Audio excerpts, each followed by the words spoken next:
Welcome to the Weekend Sports Cars on the Marshall Pruett podcast, presented by Cooper Tires. I believe I hear the sounds of a well-rested Graham Goodwin. How are you, my friend? Well, the bits that show are slightly more tan than they were. A nice week in our second home, the fantastic island of Cyprus, where Trudy and I married some 14 years ago.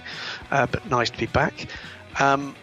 Pleased to be back. Pleased to hear your voice. I know it's been a very, very tough week for you. If listeners to the Weekend Sports Cars haven't caught up with the last edition of the Week in Indy Cars, you may not know Marshall and his good lady have had some really troubling news.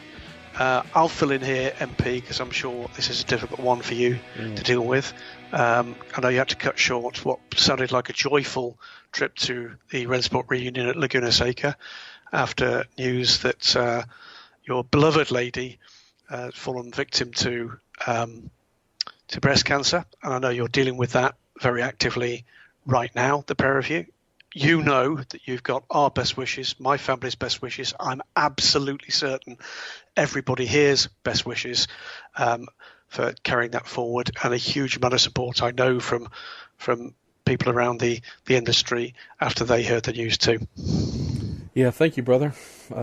Just honestly trying to create as much normalcy as possible, and this being a situation where it's my wife and I looking after one another. We don't really have parents or family nearby to fill in that role.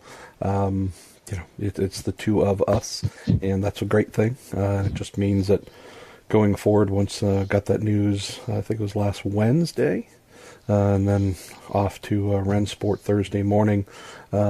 Just trying to roll with that, and had to cancel all travel.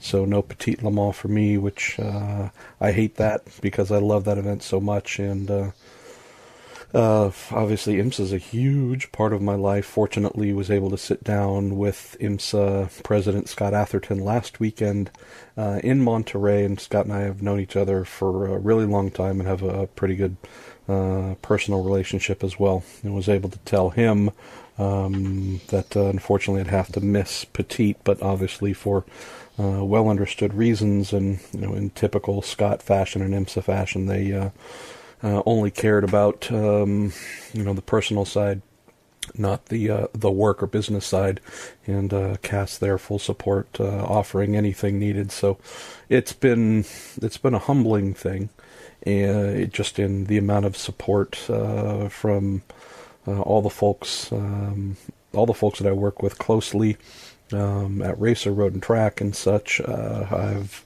almost lost track of the amount of folks from IndyCar that have reached out, drivers, officials, you name it. Same on the sports car side. So it's not as if something like this, Graham, is meant to be any kind of State of the Union. But when something like this happens, you find out the kind hearts that are out there, and just blown away, absolutely blown away by the messages of support and offers of help in any area throughout our little universe of motor racing. So I don't want to belabor the point. We're obviously here to talk about sports cars, something that you and I love. And hey, we even do a little podcast dedicated to it. But do we? Thank you, and thank you to everybody. And this is going up on Thursday, a day later than usual, sometimes 2 days later than when it normally goes up. And that's the only thing I'll ask for understanding in advance. I don't know exactly what our schedule is going to be like for the rest of the year. Surgery is coming up soon. Then it's going to be chemo or radiation or both, you name it. And so, I am, in American parlance, the quarterback here. And so that'll mean that my number one priority is obviously my wife. And so could that push a podcast a day late or two? well, it's already happened. So very possible. And but thank you to everyone in advance, not only for all the kind, incredibly kind notes and messages and love and warmth, but also understanding that some of my normal routine will have to be adjusted because of the number one priority that has visited us for the rest of the year. So with that said, why don't we start talking about sports cars? And we're going to try something, I don't know if it's new, Graham, because we continually flirt and tweak with... We do. Well, you and I continually flirt and tweak. But then when it comes to the podcast, we also flirt and tweak with adjustments. We're going to try something a little bit different here. Nothing outrageously different, but our man Goodwin, for the past probably 2 months, has been jumping in, grabbing all of your questions and collating them, organizing them by subject or series.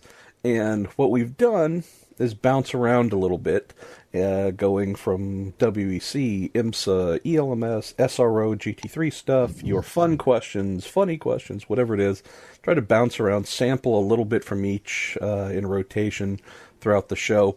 We're going to try something a little different, be a little bit more linear, and start off with a couple of questions that were asked by many, many people that we've consolidated into something we can jump into right away. And then after that, I think we're just going to try, maybe we'll go with ACO and WEC type world, go through all those, then jump to probably IMSA right after that, go through all those, and then after that, probably SRO. And there was another note from a listener. It was actually for the Week in IndyCar podcast. Who said, hey, is there a way to, in your episode notes, to drop in something that says, hey, at 42 minutes and 15 seconds, we shift to this major topic. Week in IndyCar doesn't quite work that way right now, but at least for what we're doing here with the Week in Sports Cars podcast, Graham, I think we can indeed. Once we're done here and I get everything produced and posted, I should be able to drop notes saying, hey, if you're more interested in the IMSA than the this or the ACO, start here. So anyways. Train whistle at 33 minutes.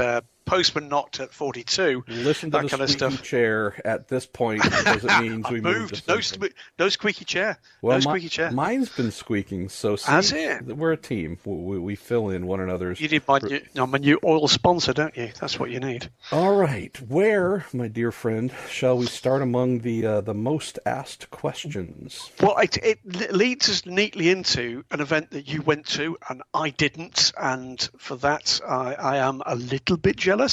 Rennsport reunion at Laguna Seca looked absolutely astonishing again. Tell us a little bit about the event, but while we're doing that, MP, you've also seen the car that has piqued the interest of, amongst others, David Faulkner, Rob Chalmers, Sean Romig, asking about the astounding looking 935. It's a derivative of, in the loosest possible fashion, the GT2, the astonishing turbo-powered road car that's been made in track-only form. 77 versions, I believe, to be built of this thing. One of them has been testing at Monza this week. There's video and imagery on the web, but you've seen the first one presented publicly. Tell us a little about the event and tell us a little bit about what you know about that car. So here is further confirmation of how daft I am, Graham, and I hope you're going to enjoy this. The reason that I, after getting the news, still went to Rennsport for 2 days instead of 4 is have a Racer Magazine feature project that involved interviewing 10 current and past Porsche factory drivers and or key personnel, and so had to get down there to do that. It was a bit of a rushed crash process. So over my 2 days, I'm just running in and out of the media center because Norbert Singer is available for 5 minutes here. Go run and get him. Hurley Haywood, Vic Elford. Hey, I just spotted Earl Bamber, or whom, it's a lot of, some things were planned, some of them were total kind of kamikaze commando style. I think I see so and so off in the distance, off I'm going. One of those was helped by our friend Aaron Ketchel, who looks after Core Autosport and the Porsche GT team in IMSA, and I did need Lawrence for one of those 10 interviews. And she's like, hey, he's available now for a couple minutes. Can you pop by? Great. Jumped up from the media center, started storming over towards Lawrence, who was at the Porsche Motorsports North America support truck. And as I'm walking to Lawrence, I see it had to be a throng of people 10 deep on one car. And it was enough to where I couldn't see the car. But clearly something special was going on. Now, I would not proclaim to be a Porsche-phile, but I do have a significant passion for Porsches, but not to the point of knowing whether the lug nut on the 1973 911 SC, if that's even the right year or model number, is correct or not. So we'll get mail. We'll get mail. I know we will. But admittedly, I think most of the folks who turn up for Rennsport are those people. And so when I saw, this proverbial 10 deep throng of folks surrounding a car, I knew it was something special, but I didn't know if it was a Singer edition model or if I didn't know what it was. I just knew it was special. Like, all right, cool. But regardless, I had to go see Lawrence Van Tour, so I just kept rocking, and so I'm standing there talking to Lawrence and interviewing him. I'm kind of peeking over with my right eye to see, and it's getting to be 12, 15 deep. And however things shifted, Graham, I finally caught a glimpse of some white and some day glow reddish orange, whatever that exact color is, and figured, it looks modern-ish from the glimpses I can see. So finally, when I was walking back and the crowd had maybe fallen down to 7 deep, I could see that it was the brand new, oh my goodness, best thing ever, 935. And so looking at it, listening to it, watching it move, I was so glad that it remained turbo, looked just incredible. The long tail, boy, the visuals are just stunning. And I would say that of all the things that Porsche got right with it, it was understanding that without the Moby Dick style dramatic overhang at the rear, low drag, long tail version, they couldn't really extend the nose too much. But I would just say, looking at it, for those who've seen the cars that the original 935s it was based on, boy, they really hit the mark on this one. And this comes back to David's question, and David Faulkner, Rob Chalmers, and Sean Romig, all who've asked in some way, shape, or form, do you think we could get that new car to race under either ACO's upcoming GT2 regulations, then SRO's new GT2, which I think is what David meant. That's what he meant, I think, yep. And then we also had Sean saying, hey, the incredible 2019 935 in the SRO's upcoming GT2 class, ? No surprise, everybody wants to see this thing race. I want to see it race. We did see that Bozzy 19 video of an all-carbon 935 pounding around Monza. Boy, I wouldn't be pounding around Monza in an all-carbon, racy kind of Porsche if there weren't bigger intentions, Graham. Does that sound about right? It does. I think the answer here is, it's a little bit like the McLaren F1 back in the period, isn't it? Which was never designed as a race car. It was a road car. It was the demand from those cars' owners that drove the racing program for the F1. And it may very well be that that's at least in part what happens with a car like this. GT2, which, to remind listeners, is between GT4 and GT3, just to be really complicated. So effectively be likely very much more powerful than a current GT3, but would have less advanced aero, which this doesn't quite fit, because the potential is for this to be particularly aero efficient. But I think there's a might element of it. Is there a definite will be element of it? No. I think what they're they're looking towards for GT2 is something that is very much more road car like, maybe a little bit extreme road car like, but road car like, and certainly not something that looks quite as swoopy as this. We know that Porsche, I believe Lamborghini, possibly McLaren too, are the likely first exponents of GT2 regulations. I am hearing that things are a little delayed in terms of getting these things rolling. I've spoken to one championship organizer that whilst it's been mentioned they might actually have GT2 opportunities next season, the likelihood is there might not be room for them because the demand is pretty high. But look, who doesn't like the prospects of a long established sports car brand looking to their heritage and doing something sympathetic with it? I reserve judgment on it because, I'll be honest with you, one or two of the publicity pictures that have come out, I don't think particularly did it justice. I think it's one of those things that you have to actually see in the carbon fibre, as it were, to get the best out of it. But let's hope we do see it racing. There has actually been one other sort of tribute towards that. That's Kramer Racing in VLN, who produced a kit for the Porsche Cup car that had that same kind of swoopy look, MP, which did look very good. I did see that one in the car, but it did look very good. Proportions were very slightly off, but didn't make too much of a difference with it looking, the more than a nod that it did to heritage. I like it. Why wouldn't you like it? Am I someone who absolutely is head over heels in love with it? Not yet. Well, I just had the Bangles come to mind with Head Over Heels, so thank you for that reference very early in the show. I think my wife and I also saw that video recently, so sorry that fell into my head. We've got, let's see, 1, 2, 3, 4 questions on Ginetta. You are our resident Ginetta expert. I believe you have a placard that you proudly sport in your office. It says Ginetta expert, so that is your... I have literally got the T-shirt. Disciple of Tomlinson 2.0. That's Graham scary. Goodwin. Yes, all yours, mate.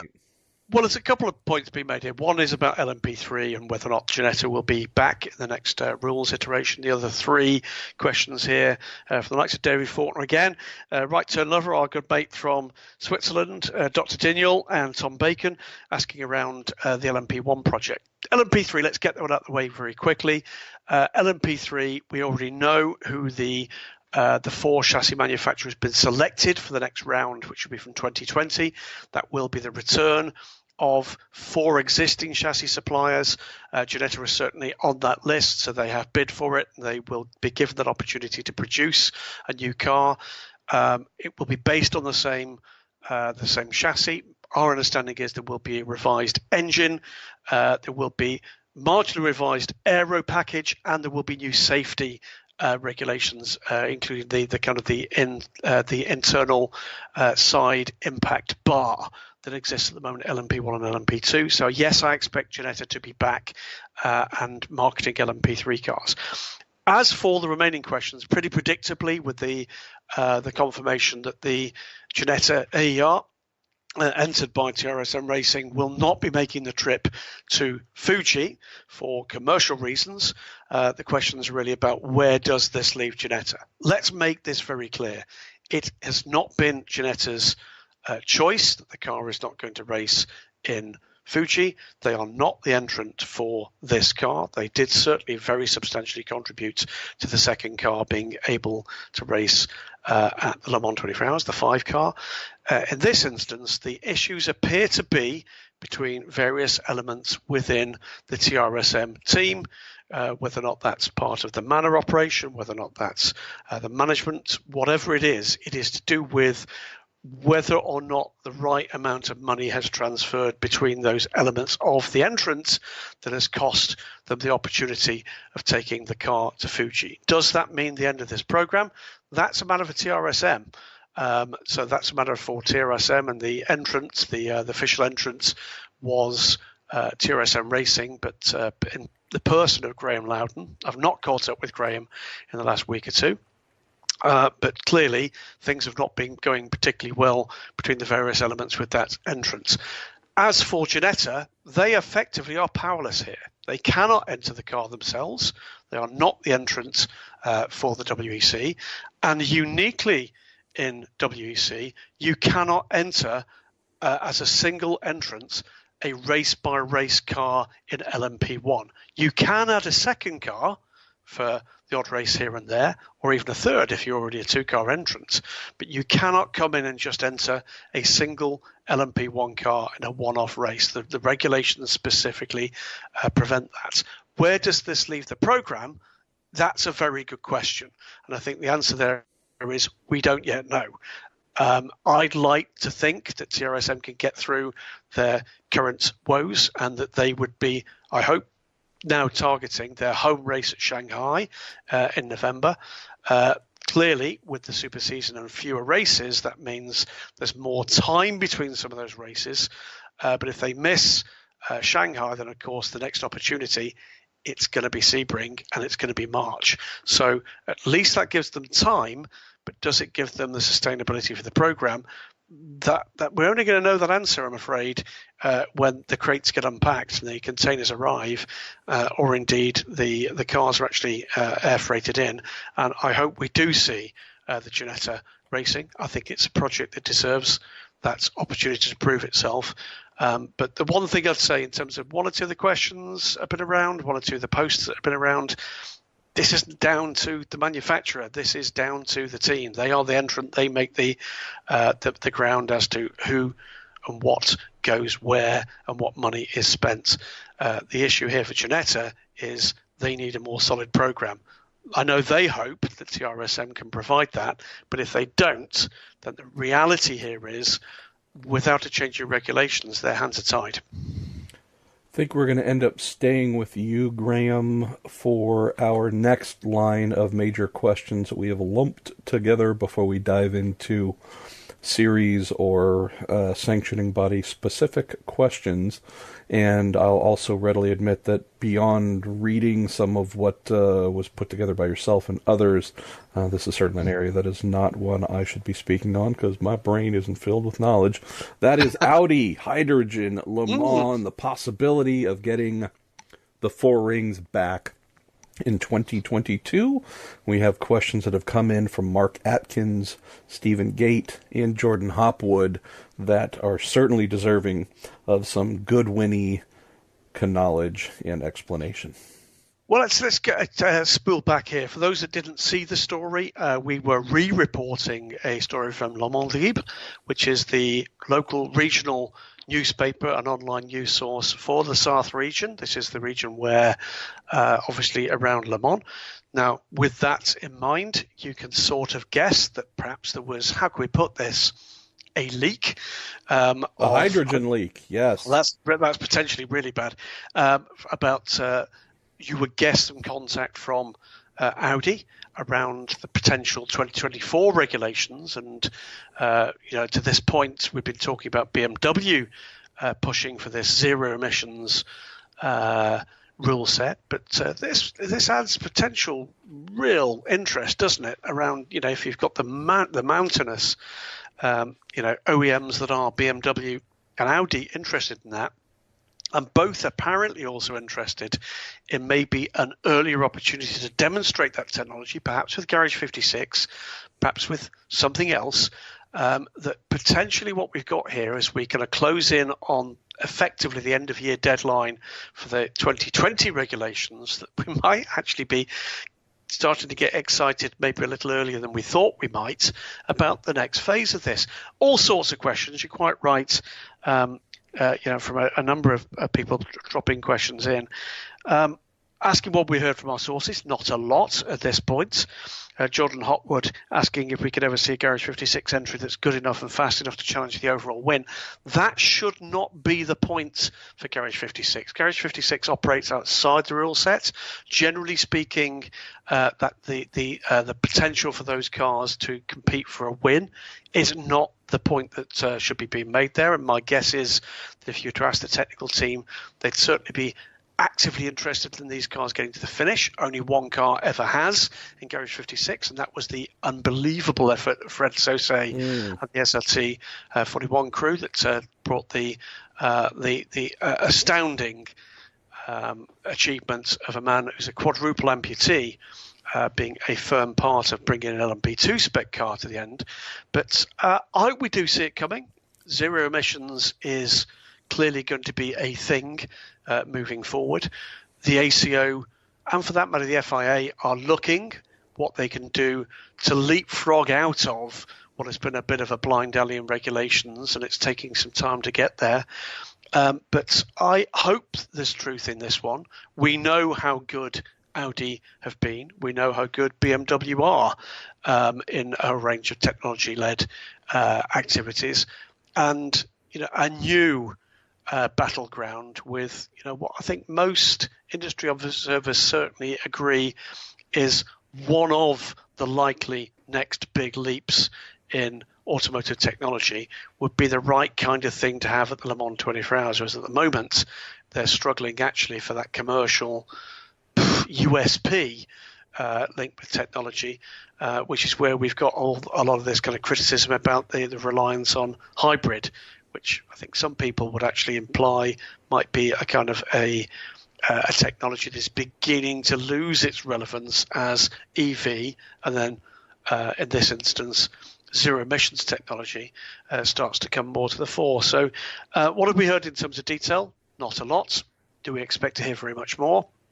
Only if I can get a senior executive at Audi drunk, which is unlikely, because I'm going to get a lot more drunk than they are a lot more quickly. But I think this is real food for thought. Saw the story, saw who'd written it, saw who'd been involved in it. It's credible. They're not making this up. This is not a kind of snowstorm. People are talking, and if they're talking in the terms of the timelines that we're talking here, which is some kind of presence by 2022, maybe not with a hydrogen fuel car in by 2024. The reality is they need to be talking in some detail right now. What would I expect to see next? I'd expect to see, if this is right, Audi, or certainly VAG Group, involved in those technical groups to develop the next set of regulations and those beyond, because it will be important for them to preserve the kind of framework that they will want to fit the template of the kind of outline plan that I'm sure they've already got, MP. Indeed. Since we're just coming off of some ACO-ish type goodness, or potential goodness, why don't we kick off actually with our thematic questions with IMSA, so we don't just go from ACO to ACO. Works for me. And I will grab one or two here, starting with Zacchaeus Lokkung Liang, who hopefully I just murdered all of that from start to finish. I apologize. Can Scott Atherton still change his mind on P2 regulations? I think, Graham, that would be in reference to IMSA deciding to split its DPI and P2s into separate classes. Do you think that might be the question? That was when I read the question, that was exactly what I took from it. So it's pertinent to the kind of couple of stories written in the last couple of weeks, isn't it? Yeah, I'm sure he could change his mind, but I'm fairly confident they are far enough down the road on establishing both classes as independent things that we will not be seeing that happen. I think that they are set to do this. There's no going back. And from what Graham has written and DailySportsCar.com has posted very recently, it would appear that there's been a surprising interest in Pro-Am LMP2 cars being on grid. I think it might look like an Areca 07 spec class almost, if we're talking across the full season next year. But yeah, if this is something where the split ended up killing P2, then I would certainly say that IMSA would need to reverse course. Sounds like that's not the case, and if anything, we could have a higher subscription. I thought we might be staring at 2 to 3 cars at most next year full season. Who knows what that's going to prove to be? Maybe that's all it will be. But at least early indicators is that number could be almost double. So that is something where I think Atherton and company would not look to make any changes on the what's coming here for 2019. Next question, Mr. Goodwin, comes in from Kyle Hall, who says, what are the odds of a Dallara LMP2 participating in an IMSA race this year? Well, we got one more to go, Kyle, if we're talking actual big championship race. Also, any Bill Riley or Multimatic news, is the LMP2 Riley dead? I know you've been plugged in on the Dallara side pretty heavily, Graham. What have you heard? Anyone from ELMS looking to parachute in, maybe, or ACO LMP2? I think there's potential for a Dallara to be seen at the Rolex 24. There's potential to be for a car, or possibly more than one car, to be seen there. We've had this kind of subtext, if you like, of teams that have got a solidly pro-am business model, not a super silver, but pro-am business model at LMP2, being quite attracted by the prospect of being able to compete for a solid class win at the big races. So that might have an impact on some of the teams coming over.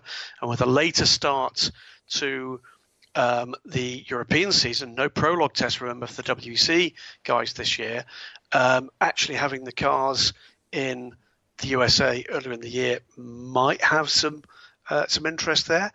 There are equally a little bit of disquiet about the balance between the chassis. That's still around.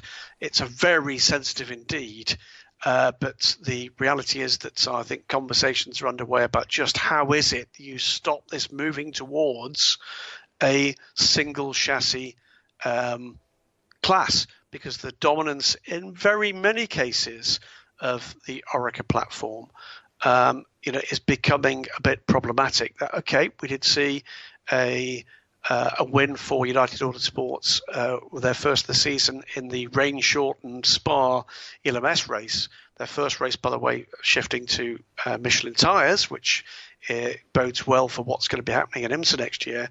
But there's a lot of disquiet around, whether or not that is something that can be maintained without either some form of, first mention, balance of performance, or another go-around, if you like, with the Joker process, which effectively allowed the other chassis manufacturers an opportunity to try to play catch-up. The wrinkle with the second option, by the way, is to do that, it would require all four chassis manufacturers to agree, and there is zero chance of Orica agreeing unless they themselves would be allowed to make changes to the 07. And of course, with the cousin that is the Rebellion R13, that would give them an opportunity to learn any lessons they've learned with their LMP1 aero program and put that into an LMP2 program. It's not an easy one for the rule makers, but equally well, beginning to get rumblings of some dissatisfaction with some of the non-Orica teams. Should be said as well, by the way, you've got the most recent change in IMSA for the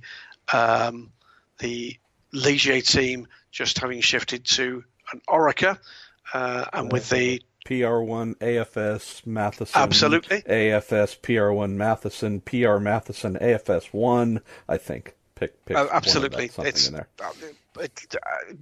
Beautifully put. I got a lovely email from one of the drivers on that team. I bet you did. This morning, by the way. We can talk about that if you want a little I bet I after can this. guess which one as well. Yeah. But the interesting thing there was talking to senior team source not that long ago. We were talking about the choice of the Ligier, and the answer there was very direct, which was if we were going to make a change, and we might, we wouldn't be looking to an Orica, we'd be looking towards a Dallara. They went and bought an Orica.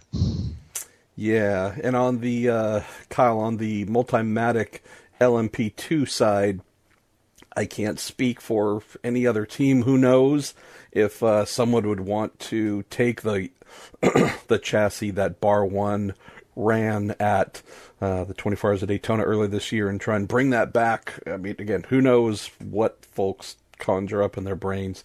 But I would say that since there has not been any development of the P2 chassis since that race, which carried a lot of the updates that were also featured on the Mazda RT24P, which is based on that car.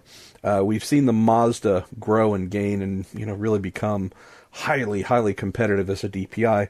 there's just been no running of that Riley Multimatic Mark 30 in P2 form. So unless I'm a team with very few dollars and just trying to get into the race, knowing that I have no chance, but I'm doing it on a super low buck effort, I couldn't see that happening. It's just we've seen the Eureka just become the LMP2 version of kudzu. It's just overgrown all the other LMP2s in IMSA in terms of competitiveness.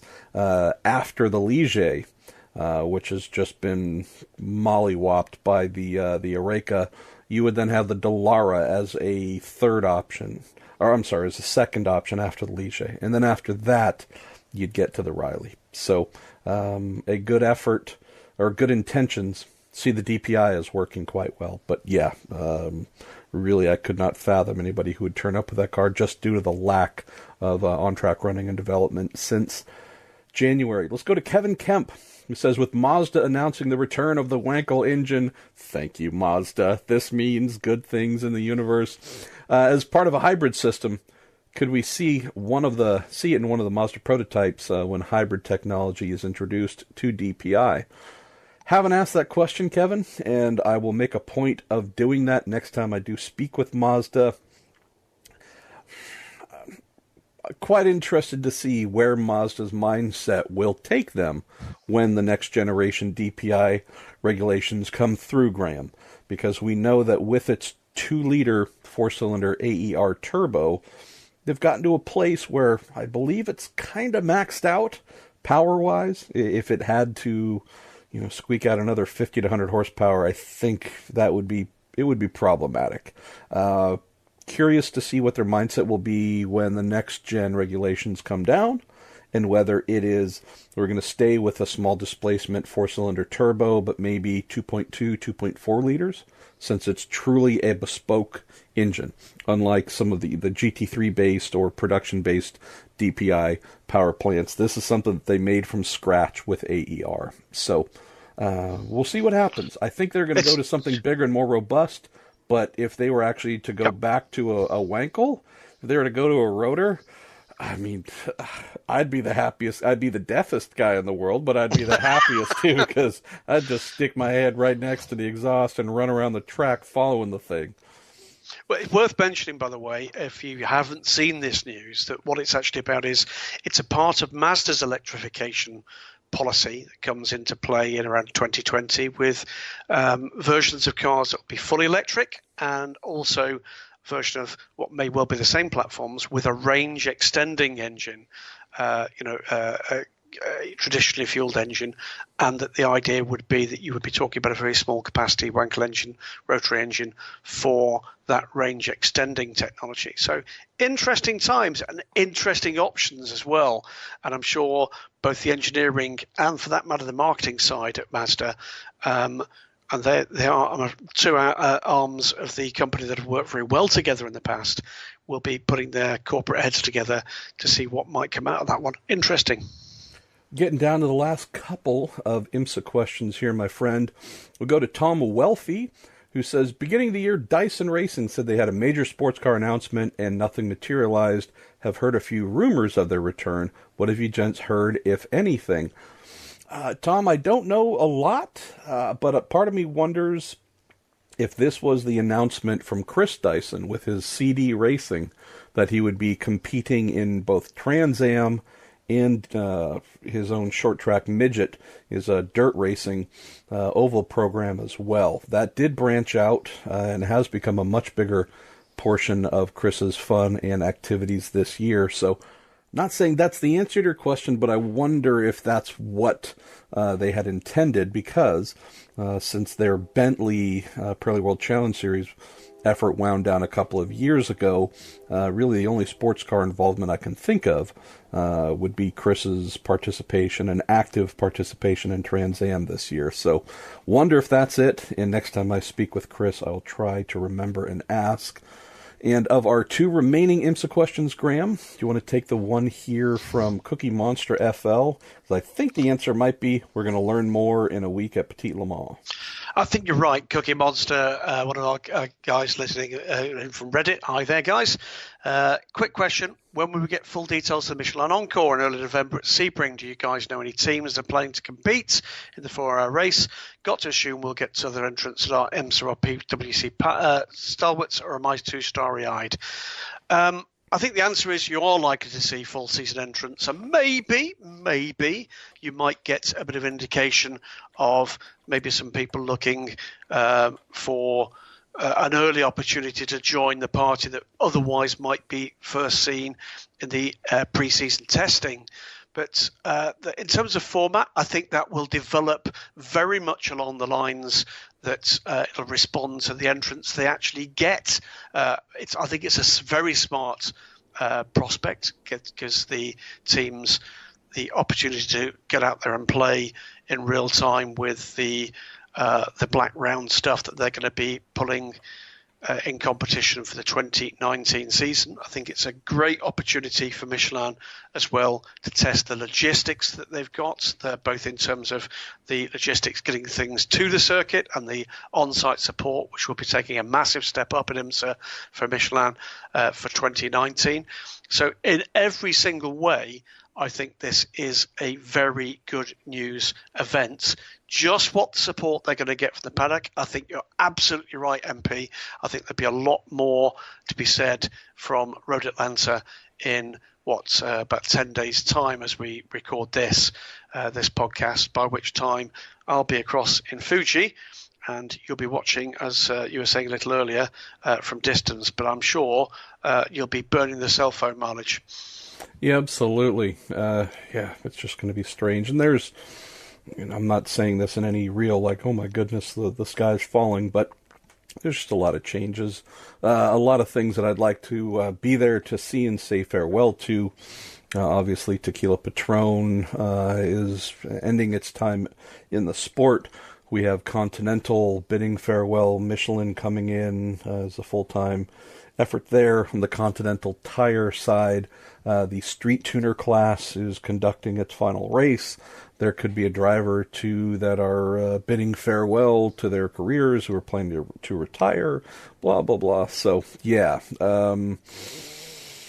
Hate that I'll miss it, but it is certainly not my number one priority right now. I will mention, and maybe I'll throw out a request for questions here.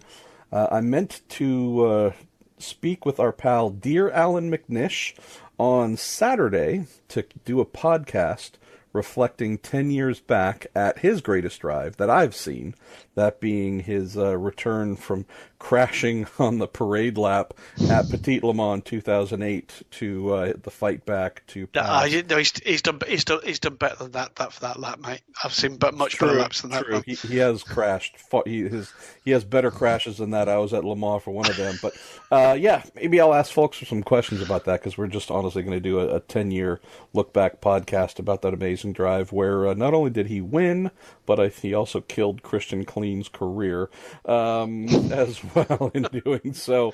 We'll be looking back at that and having a little bit of fun.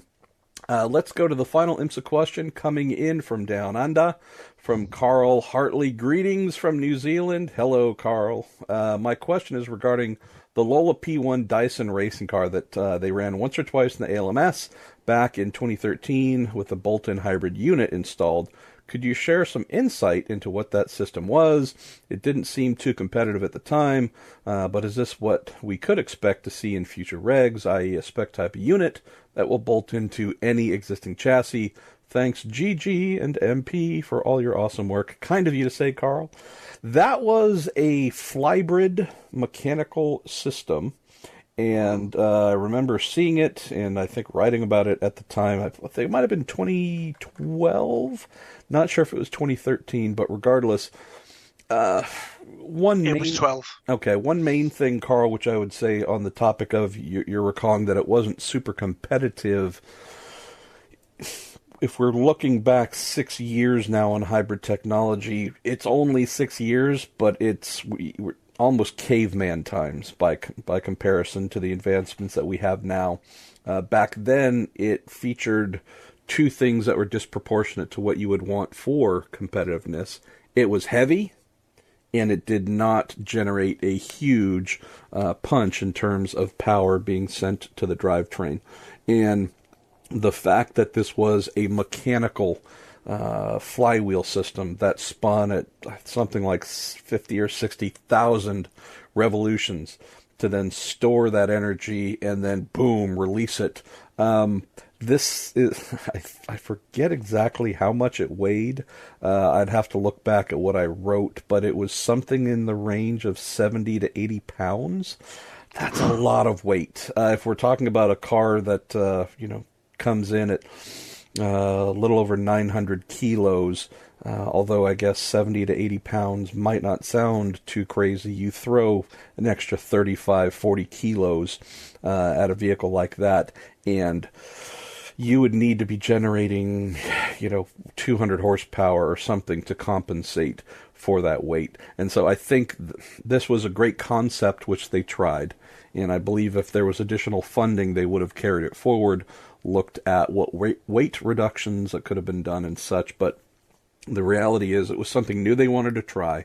As I recall, it fit in the bell housing of the car, and so you have most prototypes that are already rear heavy, and then you throw an extra 70 to 80 pounds in the back of the car, and that itself is going to pose some handling deficiencies, plus just the inertia that you have to deal with getting up to speed, slowing it, the extra force and consumption of tires.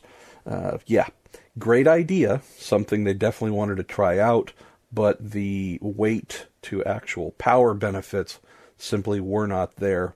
And from I can give you the numbers, MP, if you like. The numbers were, when you took into account not just the flybrid system itself, but also the gearbox that was needed for the set effect of the second power source. It was 88 pounds, 40 kilos, and produced 134 brake horsepower, 100 kilowatts for up to 5 seconds during every braking maneuver. Yeah, so that's not enough. Yeah, exactly.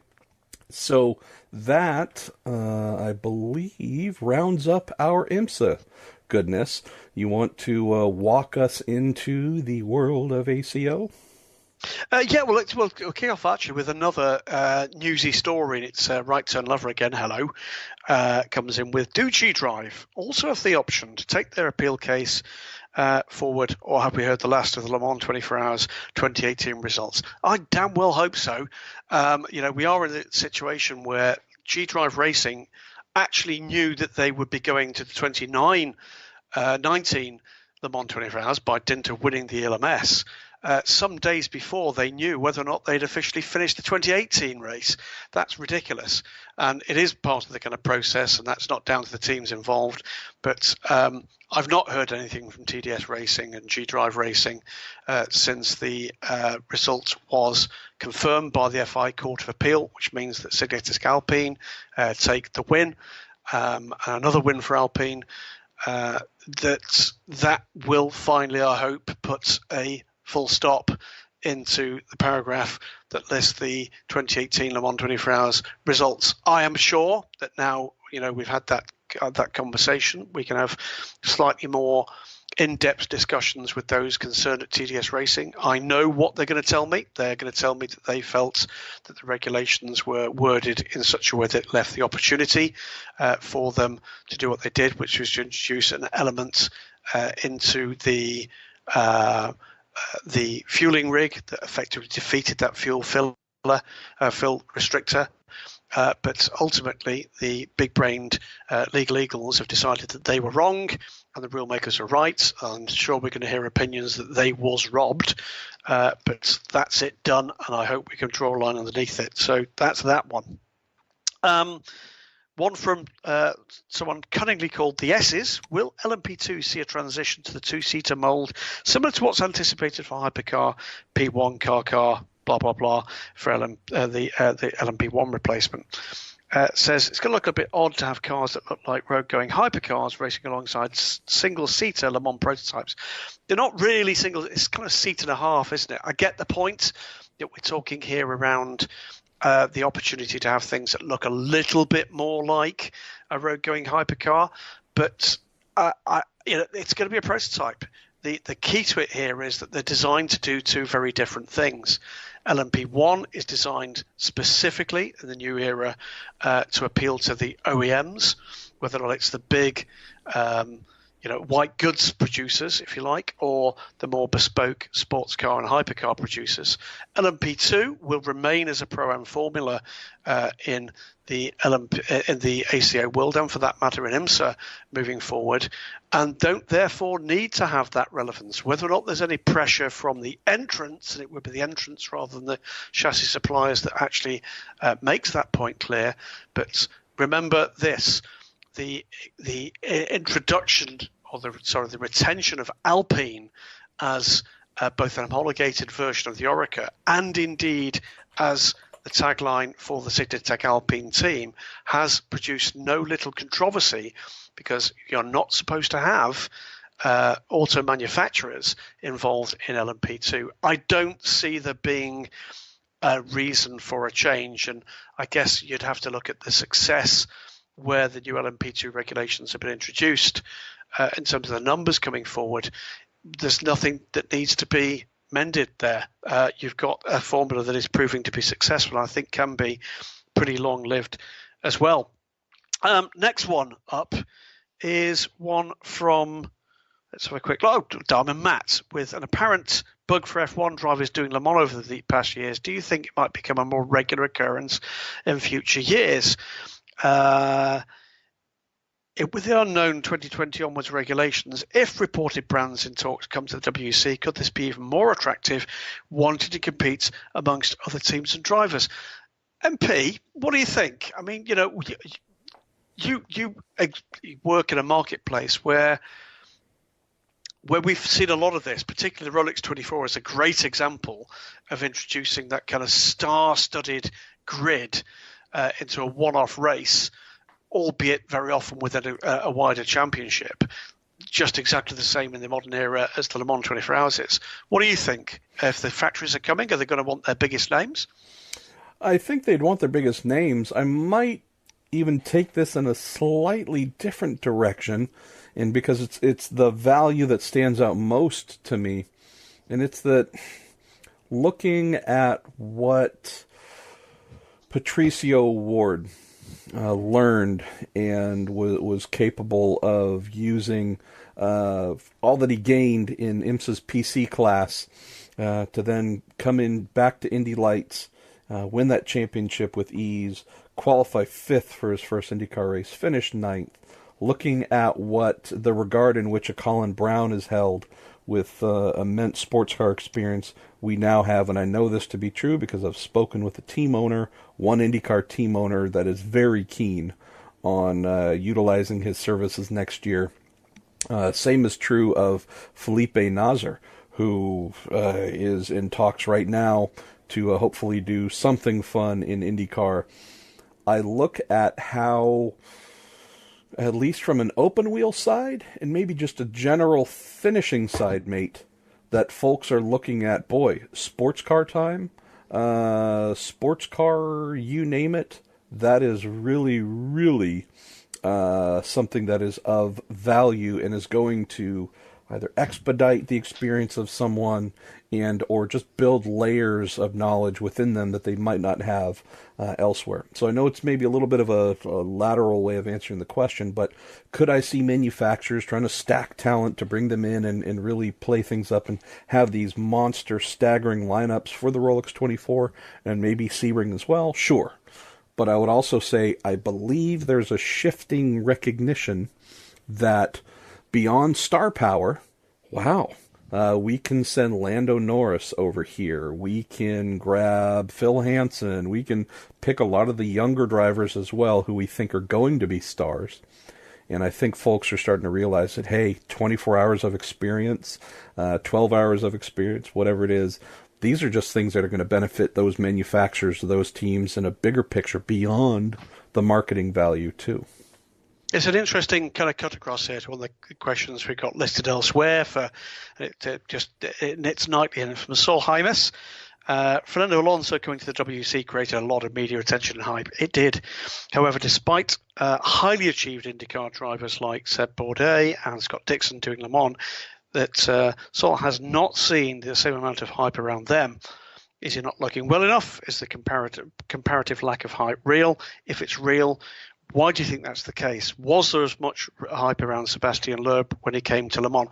I think there's a difference in some instances, and I'd be grateful for your thoughts on particularly Scotty Dixon here. Seb Bourdais, massive following in the South region because he's local to Le Mans. Seb Loeb is an international superstar. There certainly was some hype there, but he wasn't necessarily in a high-profile car. Yes, he could have won it, and yes, he did very well in it. But effectively, he was somebody stepping over from a rally car, quite literally, as he did at the test day, flying in from WRC Rally into the seats in an LMP1 car and doing very, very well. I don't know. For me, you've got, strata of stardom. When you've won, not one but two Formula One World Championships, that is a different level to just about anything else out there. Whether or not you've won big races, whether or not you've won big championships, whether or not you've won multiple big races and big championships, just the sheer media force that gets behind Formula One, that does tend to kind of outscore everything. But I'd be interested in what you think, particularly around Scott Dixon. Good Lord. Dixon, as I have professed probably far too many times, this is an all-time great who's still in action. Profile, of course, which we know, lower because he's not in Formula One. I would say, a Sebastian Loeb. Anyone like a Loeb who's been engaged in an international championship, WRC, F1, you name it, at the highest level, multiple championships, is going to be better known and more highly regarded than someone like Dixon. But whether the world knows about it or not doesn't really influence whether someone is just truly and incredibly amazing. So I would say that, the amount of hype for Bourdais and for Dixon doing Le Mans, other than Seb, because he's a local, Seb's going to garner a massive amount of interest at his home event. But outside of that, I'm not exactly sure that folks in India are, jumping up and down because Sebastian Bourdais is competing at Le Mans or Scott Dixon. But naturally, someone like Alonso, who's just been at the highest register of awareness for 2 decades now, just a natural. Granted, if you were to put Alonso, Bourdais, and Dixon in 3 equal cars and to tell them to go race against one another for a couple hours, I'm not necessarily putting Alonso in the lead at the end of it as an automatic response, just because I've seen what Dixon can do. I've seen what Bourdais can do as well. So, but 3 greats, just 3 different levels of international recognition. At the same time, Alonso, multiple world champion. There's been hype. He's driven for Ferrari, the most widely known and recognized racing team in the world. So, anytime you're comparing folks against Fernando, you're going to be talking about someone in a big shadow.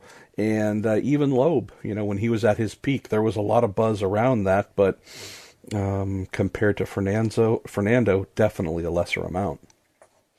Last couple of questions for the moment, at least, for this batch. They're both around LMP1 as it currently sits and LMP1 in the near future. One from Simon Fisher.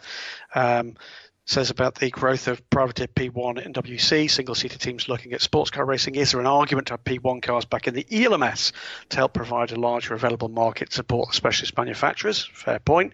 Come back to that one in a moment. Corey Schumacher says last week we were talking about activation by a manufacturer. Doesn't see the difference between a global format with DPI formats versus car. Spending less on the car means more money to activate. Small manufacturers such as Koenigsegg can spend €20 million, 100% the budget goes to the car. 0% to activate. Also, by using existing chassis, allows someone like Aston or McLaren to compete with Ford, GM, etc. on a more level engineering platform.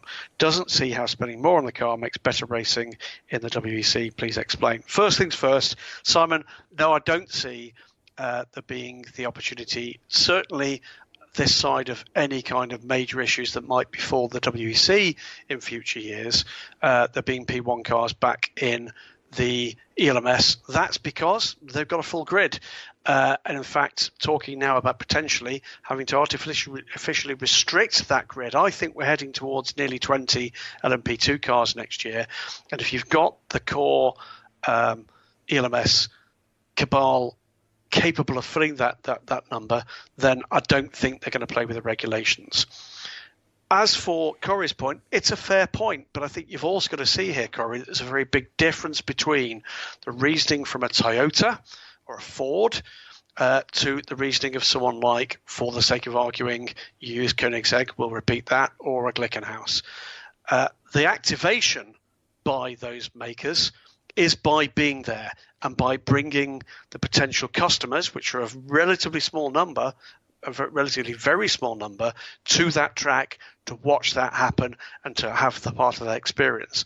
With a Toyota or a Ford or another major brand, it's about spreading the message, as Audi did brilliantly for season after season, about what their effort, their technology, their approach, they're pushing back their boundaries could actually do in terms of transference to the road car. So it's not quite as simple as just that number.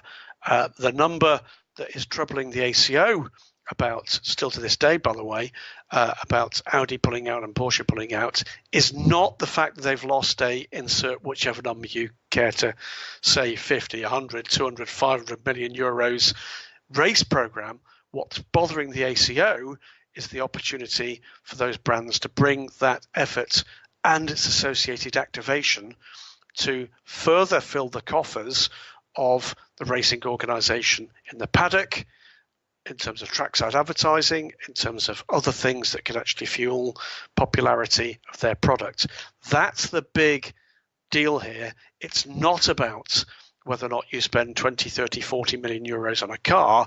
It's whether or not you've done that in a way that you've got the brand relevance that means those big brands will be present trackside. And by the way, if they are, 9 times out of 10, that's a pretty good thing for the people attending, because it's more an event, there's more behind it, there's more opportunity and more sustainability for somewhere beyond just a single event. So what they're trying to do with car, with hypercar, actually has got a great deal of common sense. Whether or not they can achieve it with the current rule set that they're discussing, whether or not there will be the right manufacturers coming forward to deliver that, we're going to know remarkably quickly now. I think we're going to start to hear a lot more about who definitely is coming and who definitely isn't coming. And at this point, there's a dotted line under that list. A lot of what you'll have seen and read elsewhere, I think you need to discount. A lot of what's going to be happening is going to be determined in the next few weeks and very few months as to who is going to be racing globally, who is going to be racing in Europe, who's going to be racing in North America, and who isn't going to be racing at all. Well, where shall we go next, my friend? And I'm about to say something that is often said in jest, but this is actually kind of sort of accurate. Got about 20 minutes to go. So right, well, I'll tell you what, why don't we clear up a couple of our more personal ones, and then we'll finish this off with a little bit of, I'll maybe pick up one of the SRO questions and finish off with a bit of an IMSA time. Would that work? Whatever you like, mate, whatever you like.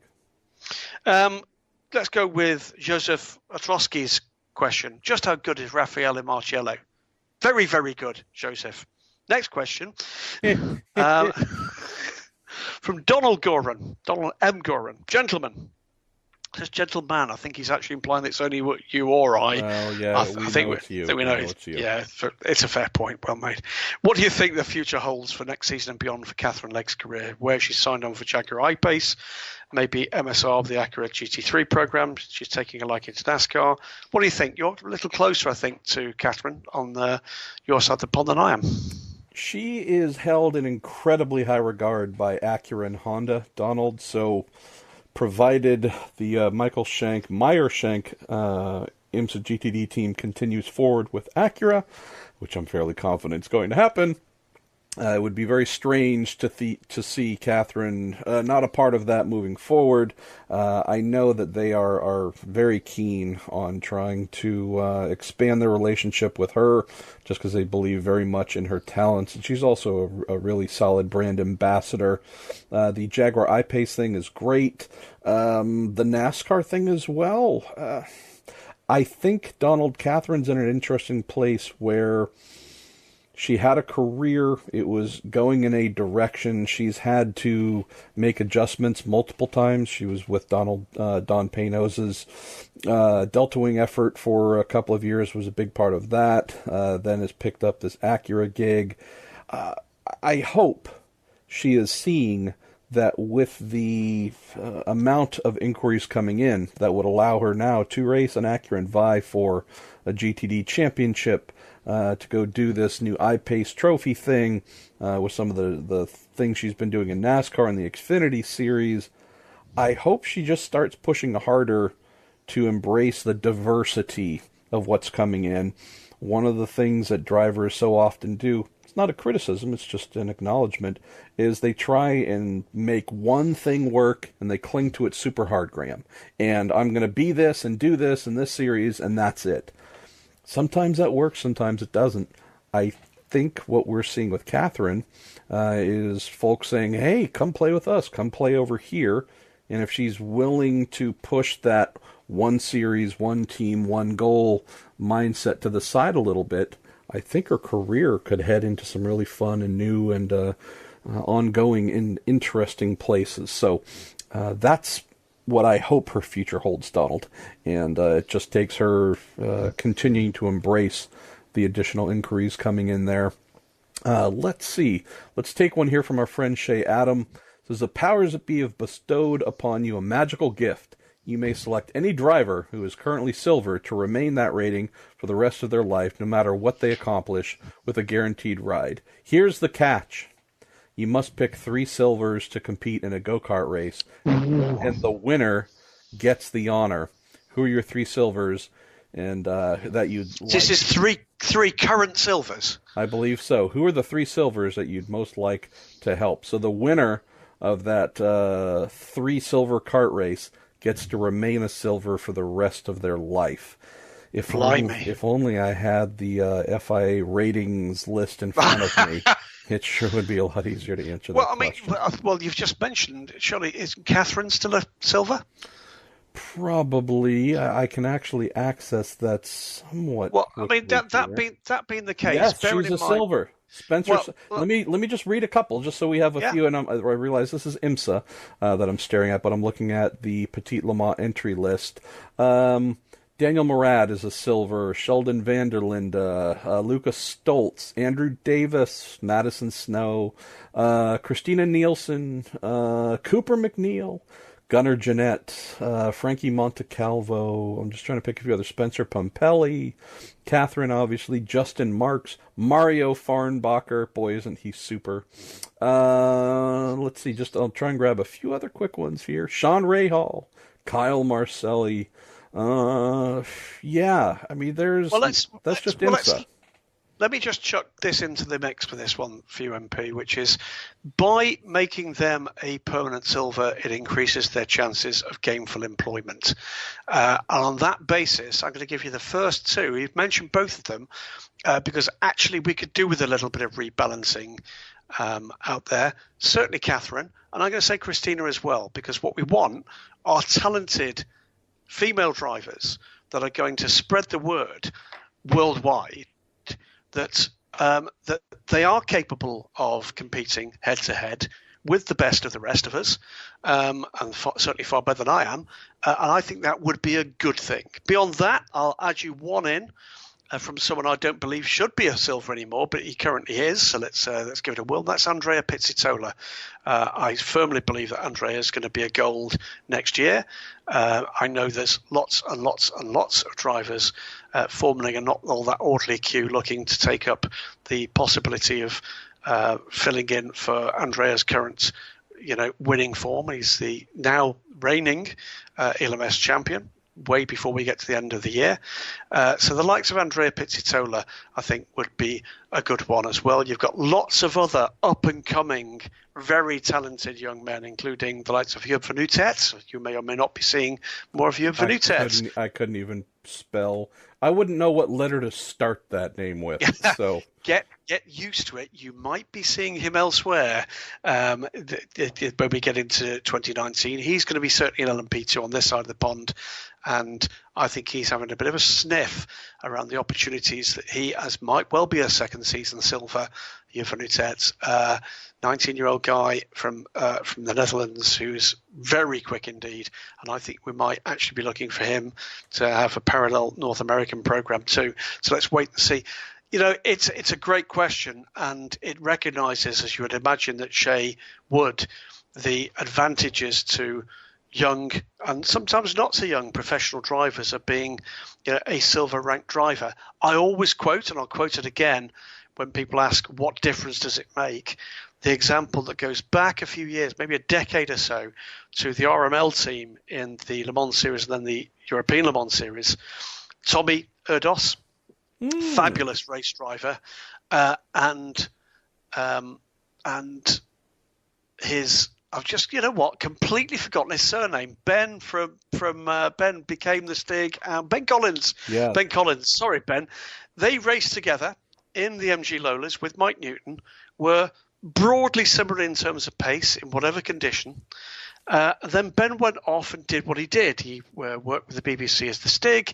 He went off and forged a fantastic career in filmmaking, principally with the James Bond franchise, and didn't race for a couple of years. So he came back and he was a silver.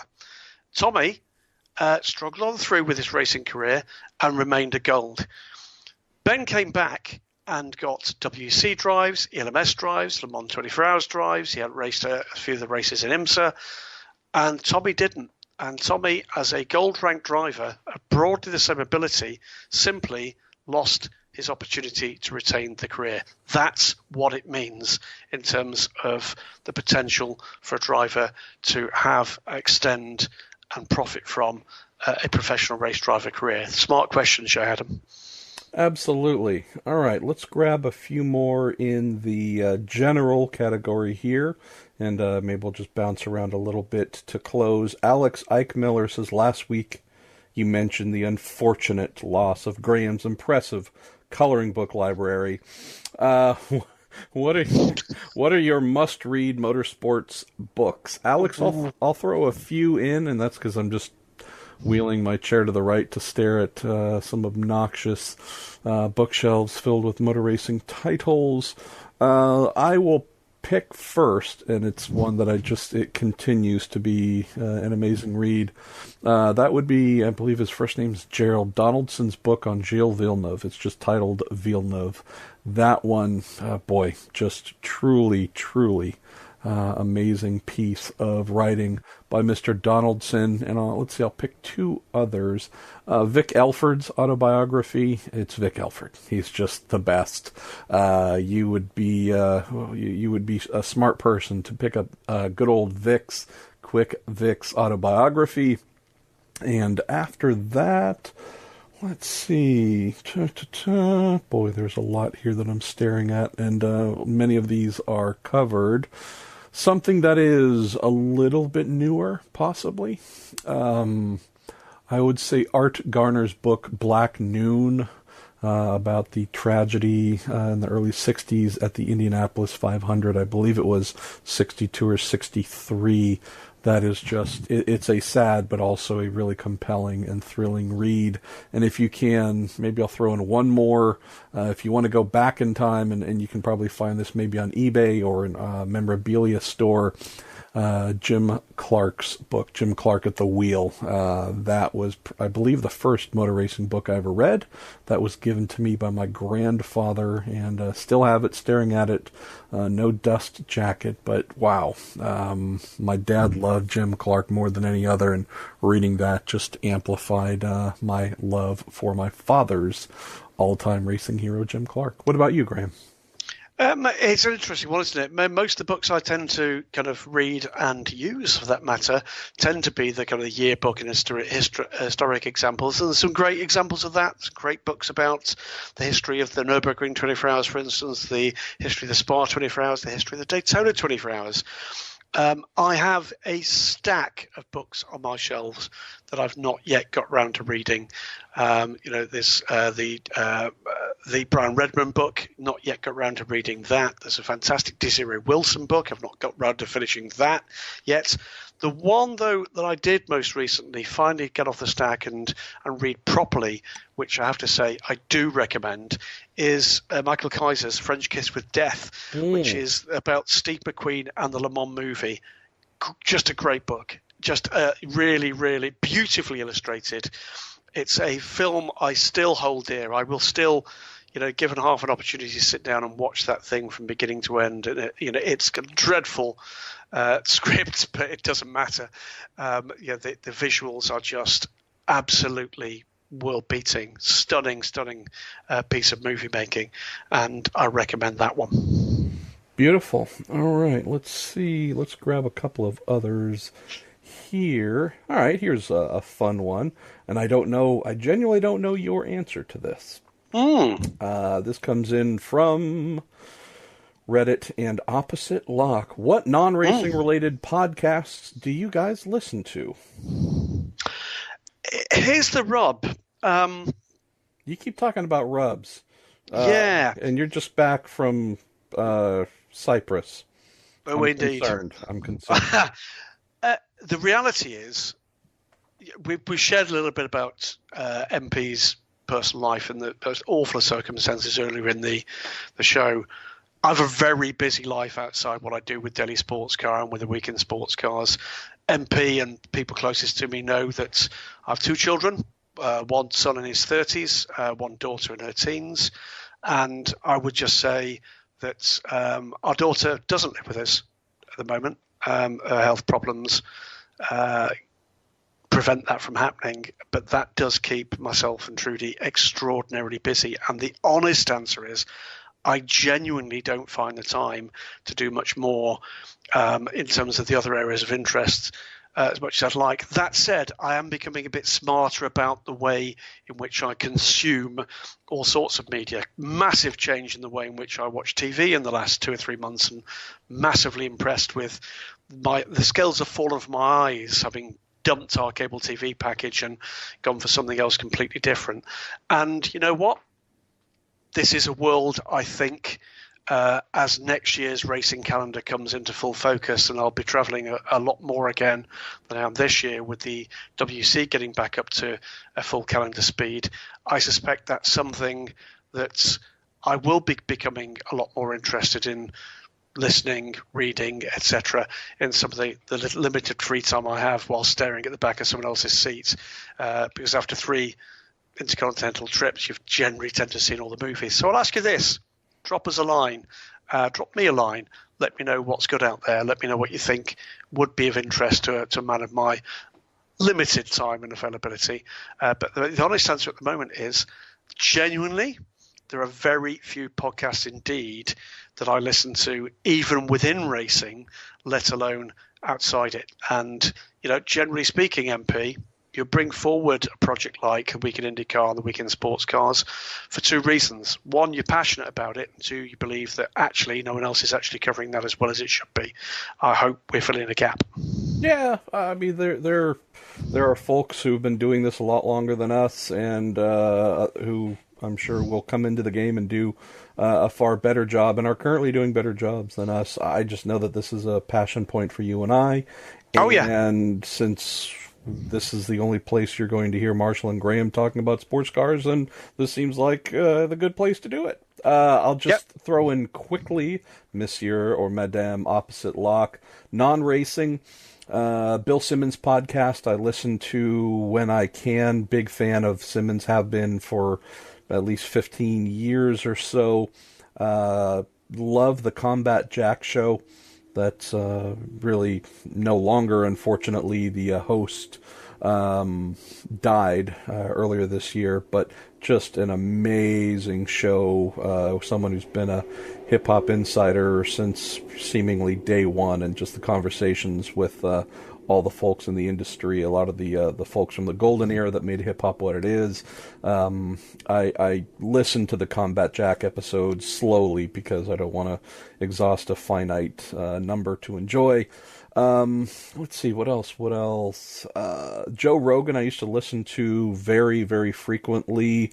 I don't listen as often. Joe's kind of ventured into way too much about marijuana and just a little bit off track, so a little bit less of interesting conversations and more personal agendas pushed on a regular basis about drugs or this or that, the other. So that stuff I get a little bit bored with.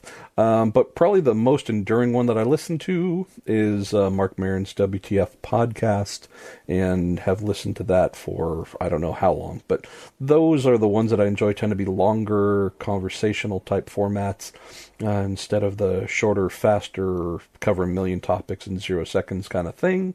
And I also enjoyed Aisha Tyler's Girl on Guy podcast, but that is not something that she has been really updating much for a while now, so that's a little bit of a legacy show. So those are the ones that are non-racing that I tend to enjoy. If there are any that you all enjoy, that, as Graham mentioned, you think we might dig, let us know. We'll check it out because we're simple like that. Let's see. Couple more, Graham. Why don't you steer us towards a couple more, and then we will bid farewell to this week's episode. Well, oddly enough, we started with a question about the new Porsche 935. Graham Ingleby has asked a question. I think it's a repeat one from Graham. We've seen it before, and we've not got to it. All the travel required in this series. Has anyone ever lost a car, had a car damaged in transit? I can imagine an angry team owner at the lost luggage desk describing their... Yes, you can imagine, can't you? A couple of quick stories, one of which was to do with the currently called the China Endurance Series last year, the FRD LMP3 series, where all sorts of issues with getting those cars through the labyrinthine Chinese customs process did mean that they didn't actually have all their cars they had in the country at the track by the time the championship started. That was got over. The one, though, that I mentioned, the 935, that I remember is there was a one-off GT festival at the time in Bahrain back in 2004, and I was there the day that the containers arrived and they took the cars out. And there was a Porsche 935, mercifully not an original car, that came out rather more short-nosed and short-tailed than it had actually been dispatched. And, yeah, long faces, there most certainly were. There will be a myriad of those kind of descriptions. International travel, you cannot pack these things in cotton wool, and I'm sure MP there've been there've been a very large number down through the years of cars that have arrived not exactly in showroom condition. That's that one from me. The other one, Jonathan Wesley, this is another one, by the way, MP, that certainly has been doing the rounds for a couple of weeks, and apologies, guys, we're just not finding that time to get through all these. Do either of you have a favourite Golf livery, whether or not it want to be on the original 60s, 70s iterations? A more recent example, you must have seen a few this past weekend, MP. Mine would be one of the many variations of stripes, arrows, Acer clubs, covered Porsche 908s, the Tarkla Florios of the early 70s, just not sure which one. You want to have a crack at that? Yeah, I will admit to have really loved and dug the blue and orange livery for many years. I think I've just fallen out of love a little bit. Maybe it's just lost interest to me. I know that if I'm thinking perfect colors in that Golf theme, the 75, I believe, Mirage GR, would have been a 7 or 8, the Le Mans winning entry of Derek Bell and Jackie Ickx, owned by my pal, or I guess run by my pal, Harley Cluxton. Having been up close to that one, the colors just seem particularly spot on. So, I guess maybe that's my answer. But, yeah, I mean, I saw plenty of 917s and such beautifully dressed in their Golf liveries last weekend. And while they look perfect in position on those cars, Yeah, just not something that at least my eyes fancy as much as they once did. I get the point. I think that to make something iconic, it's got to be very good to start with, hasn't it? And certainly the Ford GT40s, the Mirages, the 917s did exactly that. For me, maybe a surprising answer here, which is it's a rather more, those aside, they're iconic. In terms of a nod towards that, actually the long-tail McLarens I particularly liked. What it wasn't was the same thing adapted to a different body shape. It was more than a nod towards it, of course, but I just thought there were design elements put into those cars that just lifted them more than perhaps some of the more recent stuff has. And I'll give you one further exception, which is the current Gulf Racing Porsche in the WEC and the other car in the LMS that has been around for 2 or 3 races this year. Again, they've put design elements in that have been specifically designed around the car that it sits upon, which does lift it. And that does make a difference. They're the two for me. You want to bring us home with a bit of SRO world, or are we about done? Yes, we should pick something from the SRO world. Why? How could we possibly complete an episode without some form of mention of Stefan Rattel? Let's see. Which one of these jumps out to you? And we've got Buddy Campbell, Ryan Casillas, Chris Avalsby, whose last name I'm never going to process correctly, and our pal Right Turn Lover.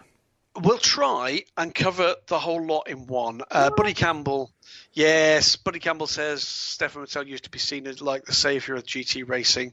The more he takes over, I think he's a Bond villain, hell-bent on world domination through GTR racing.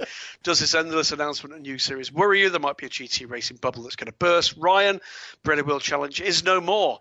SRO finally amalgamated the once colourful and unique series into the Blancpain GT World Challenge America. Doesn't that just roll off the tongue, he says. Do you guys think that will grow the series or maybe bring in more European entrants? Will the grids continue to shrink? Will there be enough demand to meet supply of 4 GT4 championships? How will TC classes fit in? Chris says, do you think the new Blancpain got us thing, there could be a series beginning in a few years that almost relaunches the Pirelli World Challenge aspect? All 3 continental series have world in them. Will there be a grand final, almost like Super Trofeo? I'll start with this for what will be a catch-all answer. He was the saviour of GT racing, together with his colleagues Patrick Peter, Jürgen Bart. There's no doubt about it that back in the day, mid-90s, Stefan Rattel was the saviour not only of the GT racing, but also the Le Mans 24 Hours. That's all too easily forgotten. The pantomime villain side of things, I think, comes with the fact that what Stefan has got now is a format that works for his business. He builds up the grids. That's why GT3 has worked for him. GT4 is working for him. He hopes GT2 will work for him. And with that comes a degree of templating, I'd call it here, which I know does not fit well with a lot of people. I've been to races in the SRO's world that I thought were really excellent. I've been to races, I know I've said it before here, that the current way in which the Spa 24 Hours works just does not appeal to me at all. We've got to the stage where GT3 regulations and now GT4 have got enough variety so that actually you've got a different soundtrack and there's some great visuals. But sometimes for me, the racing with balanced performance being in place is not of the best. Sometimes it does work. So I understand why people would be worried about the effect it's having on their particular favoured championship, and absolutely understand why people who love the Pirelli World Challenge would be worried about that. As to whether or not that will lead to some kind of breakaway eventually, I think that's going to depend on whether or not the plans they now have moving forward are successful. I would say that I absolutely agree that the Pirelli World Challenge needed a workover in terms of the level of professionalism with the way that things are run. There's a lot of very easy hits that could make a fundamental difference with the ease of being able to follow, understand, and buy into the consistency of that product moving forward. As for whether or not the racing will be better, that will come in the space of time. MP. Yeah, so I believe that Stefan Rattel suffers from the same thing that we had a little bit of fun with last week, or a lot of fun last week, with Zach Brown. Lots of ideas, high ambition, can see so many possibilities. Let's do them all. Let's maybe do them all at once. We're going to try a million things. And they don't all necessarily come to fruition. They do not all necessarily manifest. I would say that with Stefan, definitely not a villain, just has a particular vision, and boy, is he determined to carry that forward. With what I'm staring at coming here, visited upon my my beloved World Challenge Series, Graham, yeah, I have concerns. I have big concerns that it is too much variety, even more variety. The series suffered from too much variety to begin with. We're going to continue in that direction. We've also done the thing where we've gone from it being something regarded as a pro place to really a pro-am environment. Customer racing, the paddock is now the number one voice. And yeah, my fear, which maybe speaks to Buddy's question and Ryan's question, I fear that Stefan does not grasp North America and why our approach to racing has, by and large, been different than almost every other region in the world. Not better or worse, just very different. And I think this is just going to benefit IMSA. And we don't need to have a situation where we have two separate sports car championships with one on the up and one on the down. We could have two that are doing well. I just think at least North American sensibilities, we're going to see more people say, okay, so you're kind of sort of an endurance series now, maybe a little bit. What? Huh? If I'm going to do endurance, let me really do endurance. So, yes, I can tell you this, and I don't want to close on a down, but I am very concerned about where the series is headed. If by chance they can drum up enough business internally from their paddock, from the manufacturers that want to stay involved, then okay, they can do their thing. Who cares what I think or anyone else thinks? Graham, they're funding it, they're doing it, the rest of the world be damned. I just know that if I look at some of the folks wanting to jump out of TCR, for example, and move over to IMSA in the what's going to become the Michelin tire series once Continental leaves, I fear that as time goes on, this Rattel SRO Blanc panification is going to be the wrong thing for how Americans tend to look at their sports car racing. So, don't want to be wrong. I fear that I might be. Well, there you go. It's good a place as any to finish this one, MP. It's going to be another quick fire one, I think, next week, because I will be on my toes, and I think we're probably going to have to record this whilst I'm sitting in a lounge in Hong Kong on the way down to Fuji. I'm going to be some 12. Yeah, and I've got, we have a lot of appointments and doctor's visits and that kind of stuff. So, yeah, we are going to have to find some time to do this on the fly. And also, but remember, keep in mind that we've got Petit Le Mans coming up, and you've obviously got WEC. So, we're going to do our best. And hopefully it doesn't end up being our worst.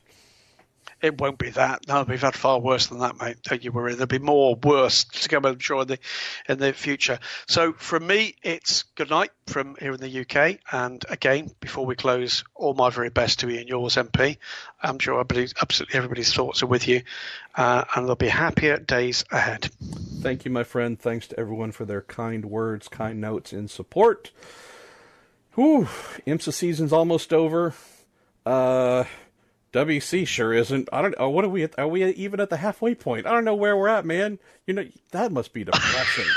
Good Lord. Well, we're nowhere near halfway. Yes.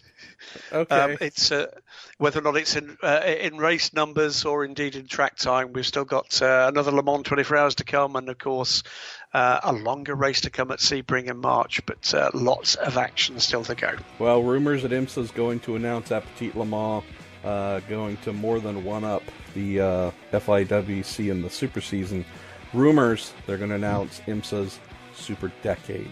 So, yes, a full decade, one championship, a decade long. Thankfully, no, I'm just kidding. I just pulled that out of my butt. All right, let's bid farewell. Thank you all for listening. Thank you to Cooper Tires for supporting what we do. And we don't know where we're going to be, but we're going to speak to you next week from a lounge, from an office, from a something, and continue our little week in sports cars fun.